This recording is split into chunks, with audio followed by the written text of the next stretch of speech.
14 सालों में जब से तृणमूल की सरकार रही है, कैसे वहाँ पे वोटर रोल को मैनिपुलेट करने का काम वहाँ की प्रदेश की सरकार ने, मुख्यमंत्री ममता बनर्जी ने किया है। हमने इलेक्शन को साफ सुथरा बनाने के लिए इस वोटर रोल के रिवीजन और ऑडिट की मांग करी है। हमने इलेक्शन कमीशन के सामने ये जानकारी रखी कि लगभग 13,03,065 ऐसे वोटर पश्चिम बंगाल में हैं जो डुप्लीकेट हैं, जहाँ पे वोटर का नाम, उसके रिश्तेदार का नाम और उसकी उम्र एक ही है। इसके साथ हमने 8,415 ऐसे एपिक नंबर की जानकारी कमीशन को दी जहां पर डुप्लीकेशन है। ये डुप्लीकेशन पश्चिम बंगाल के ही वोटरों में है। कुछ वोटर ऐसे हैं जो अन्य प्रदेशों में भी रजिस्टर्ड हैं और पश्चिम बंगाल में भी रजिस्टर्ड हैं। इन सभी वोटरों की जानकारी हमने इलेक्शन कमीशन के सामने दी है और हमने उनसे कहा है कि अगर आने वाले चुनाव को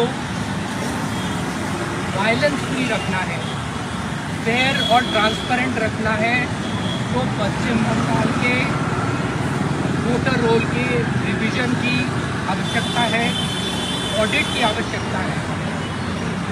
और कमीशन ने हमें आश्वस्त किया है कि वो हमारी रिक्वेस्ट को देखेंगे। इसके साथ साथ पश्चिम बंगाल में इल्लीगल वोटर यानी वैध वोटर्स, बांग्लादेश के घुसपैठिए और रोहिंग्या जो बड़ी मात्रा में पश्चिम बंगाल की सरकार ने बंगाल में बसाने का काम किया है और उनको वोटर रोल में उनका नाम डालने का काम किया है। इसके साथ साथ उन्होंने उनको लेजिटिमाइज करने की जो पूरी प्रक्रिया है, उसके माध्यम से हमारी चुनाव प्रक्रिया को कमज़ोर करने का काम किया है। इसके लिए भी हमने इलेक्शन कमीशन से आग्रह किया है कि ऐसे सभी वोटरों को दोबारा से स्कैन किया जाए और ऑडिट में ऐसे वोटरों की तफ्तीश की जाए जो डेड, एब्सेंट और मिस्ड वोटर है, यानी जो वोटर रोल क्लीनअप की ज़रूरत है, उसको भी इलेक्शन कमीशन समय रहते करे। ये हमने उनसे मांग करी है। I will now repeat this in English. Today delegation of BJP West Bengal met the Election Commission.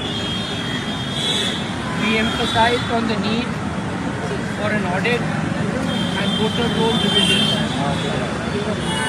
We have apprised the Election Commission that there are 13,03,065 duplicate voters in Bengal, where the name of the voter,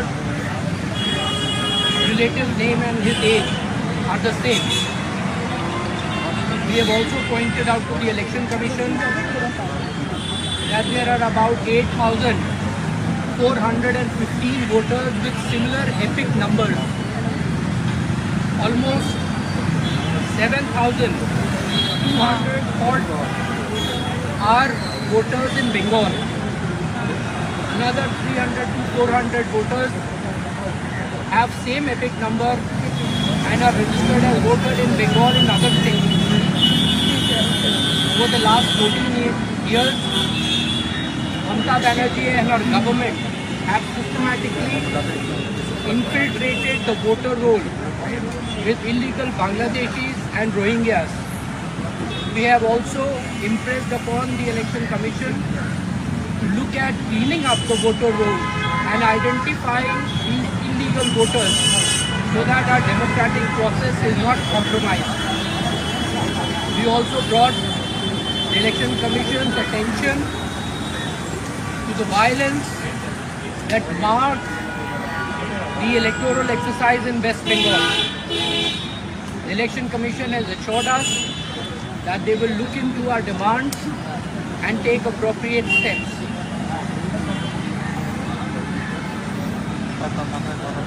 সবাইকে নমস্কার। আজকে বাংলার লোকসভার সমস্ত সাংসদ এবং রাজ্যসভার সাংসদদের নিয়ে এবং তার সাথে মাননীয় অমিত মালব্যজিকে নিয়ে আমরা নির্বাচন কমিশনের সাথে দেখা করেছি। সেই নির্বাচন কমিশনের সাথে দেখা করে আমরা তথ্য তুলে দিয়েছি। সেই তথ্যে জেলা ওয়াইজ কোন জেলাতে কতগুলো নাম আছে যাদের ডুপ্লিকেট এন্ট্রি আছে আমি কয়েকটা আপনাদের জন্য পড়ে দিচ্ছি। 1,11,000-এরও বেশি কুচবিহার জেলাতে আছে, জলপাইগুড়িতে 51,000, সব মিলে 13,03,065খানা নাম এরকম আছে ভোটার লিস্টে পশ্চিমবঙ্গের, যাদের নাম অন্য জায়গায় রিপিটেড হয়েছে, অর্থাৎ ডুপ্লিকেট নাম আছে। এবং এটা মমতা বন্দ্যোপাধ্যায় এবং তার পকেটের অফিসারদের দিয়ে তৈরি করে পশ্চিমবঙ্গে যে সিইও অফিস আছে, ওটা তৃণমূল কংগ্রেসের দ্বিতীয় একটি অফিস, তার থেকে বেশি কিছু নয়। সেই অফিসকে দিয়ে এবং তার নিচে বিডিও, এসডিও এবং সেখানে প্রচুর পরিমাণে কন্ট্রাকচুয়াল স্টাফ যাদেরকে দিয়ে কাজটা করানো হয়, তারা এই নামগুলোকে ঢুকিয়েছে। শুধু তাই নয়, যে এপিক নিয়ে যে বিতর্ক মমতা বন্দ্যোপাধ্যায় তৈরি করার চেষ্টা করছে, সেই তথ্যও আমরা নির্বাচন কমিশনের কাছে তুলে দিয়েছি। যে অন্যান্য রাজ্যে প্রায় 323খানা এরকম এপিক নাম্বার পাওয়া যাচ্ছে, যেটা পশ্চিমবঙ্গ আছে, অন্যান্য রাজ্যেও আছে। আমাদের নিজের রাজ্যের মধ্যে 7,235খানা ভোটার কার্ড আছে, যে ভোটার কার্ডের এপিক নাম্বার সেম, ব্যক্তি আলাদা। যদিও এই বিষয়টিকে মমতা বন্দ্যোপাধ্যায় জল ঘোলার করার চেষ্টা করছে, কিন্তু যে এপিক নাম্বার যে বুথে অ্যাসাইন, সেই বুথেই সে ভোট দিতে পারবে, অন্য জায়গায় ভোট দিতে পারবে। কিন্তু তার থেকেও বেশি গুরুত্বপূর্ণ হচ্ছে এই যে 13 লক্ষ এন্ট্রি, যে 13 লক্ষ এন্ট্রি এক একজন ব্যক্তি মিলে যাচ্ছে, বাবার নাম মিলে যাচ্ছে, মানে রিলেটিভের নাম দিতে হয় আপনারা জানেন, অথবা ডেট অফ বার্থ, অথবা তার নাম, এই ক্রাইটেরিয়াগুলো ম্যাচ করে যাচ্ছে। এখানে দেখা যাচ্ছে ডবল এন্ট্রি হয়ে আসছে। এবং তার সাথে সাথে আমরা নির্বাচনে এবং নির্বাচন উত্তর এবং নির্বাচন পূর্বে যে বাংলাতে হিংসার বাতাবরণ আছে, হিংসা চলছে এবং চলে, তার ফলে যে ডেমোক্রেটিক ওয়েতে অন্যান্য রাজ্যে ভোটার রোলের কালেকশন হওয়া সম্ভব, সেটা বাংলায় সম্ভব হচ্ছে না। জন্য আমরা চেয়েছি একটা এক্সটেন্সিভ রিভিউ হোক এই ভোটার লিস্টে, এই ভোটার রোলের এক্সটেন্সিভ রিভিউ হোক, এবং সেই রিভিউর মাধ্যমে বাড়ি বাড়ি গিয়ে নির্বাচন কমিশনের লোক তারা রিভিউ করুক। এবং তার সাথে সাথে নির্বাচন কমিশন এখনকার দিনে যে নতুন নতুন টেকনোলজি আছে, আমরা দেখতে পাচ্ছি যে 1 বছর হয়তো 1 লক্ষ গোটা পশ্চিমবঙ্গে ওল্ড পেনশন বন্ধ হয়ে গেল, ওল্ড এজ পেনশন, অথচ তাদের নাম ভোটার লিস্টে আছে। অথচ সেই ডেটা আমরা সরকারি ওয়েবসাইট থেকে পেতে পারি এবং সেটাকে আমরা ডিলিট করতে পারি। ঠিক সেরকম প্রত্যেকটি শ্মশানে, কবরস্থানে কারা মারা যাচ্ছে, তাদের এন্ট্রি হয়, ডিজিটাল এন্ট্রি হয়, তাহলে সেই নামগুলো কেন বাদ যাবে? এই নিয়েও আমরা নির্বাচন কমিশনের কাছে আমাদের অভিযোগ জানিয়েছি। নির্বাচন কমিশন অত্যন্ত সিরিয়াস এই ব্যাপারে, এবং বিশেষ করে বাংলায় যে হিংসা, নির্বাচনের হিংসা, সেই নিয়েও নির্বাচন কমিশন অত্যন্ত কনসার্ন। এবং নির্বাচন কমিশন আমাদের আশ্বস্ত করেছেন এই সমস্ত নাম আগামী দিনে যেন ভোটার লিস্ট থেকে বাদ যায়, তার জন্য নির্বাচন কমিশন তাদের যে করণীয় সাংবিধানিক যে আমাদের পরিকাঠামো আছে, সেই পরিকাঠামোর মাধ্যমে সমস্ত কিছু করবে।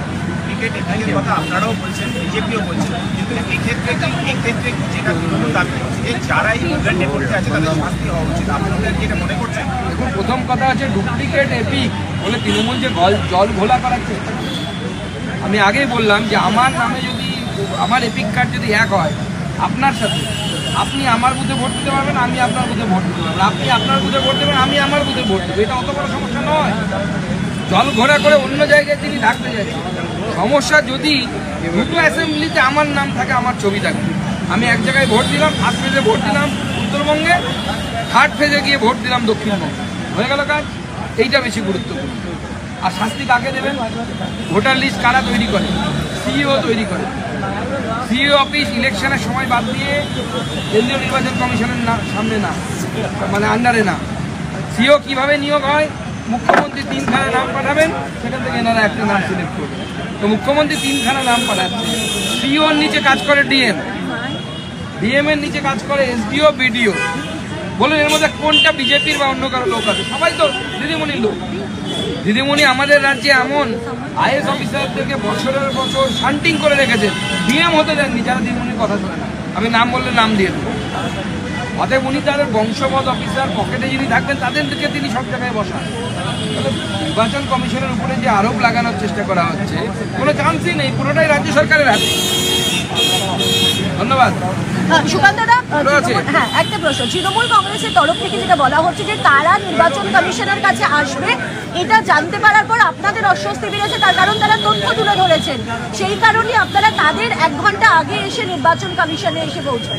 দেখুন এই বাচ্চা ছেলের মতো, বাচ্চা ছেলেরা মাঠে খেললে যেরকম করে সেরকম, ওনারা কবে মেল করেছে নির্বাচন কমিশনকে বলুন, আর আমরা কবে নির্বাচন কমিশনকে মেল করেছি সেই ডেট দেখা হোক, তারাই তো বোঝা যাবে কে আগে করেছে। আমরা তো অনেক আগেই সিদ্ধান্ত নিয়েছি। মাননীয় গৃহমন্ত্রী অমিত শাহজির সাথে দেখা হওয়ার পরই আমরা সিদ্ধান্ত নিই যে আমরা নির্বাচন কমিশনে আসি। এর সাথে তৃণমূলের কোনো সম্পর্ক নেই। তৃণমূলকে বলবো আরও 5 বার আসুন। তৃণমূল কংগ্রেস যদি সত্যি ফ্রেশ এবং ইলেকশন করাতে চায়, আমি তৃণমূল কংগ্রেসকে প্রস্তাব দিচ্ছি, তৃণমূল কংগ্রেস নির্বাচন কমিশনকে প্রস্তাব দিই যে ভোটার কার্ড আর বায়োমেট্রিক ডেটা অ্যাড করে দেওয়া হোক, এবং বায়োমেট্রিক যে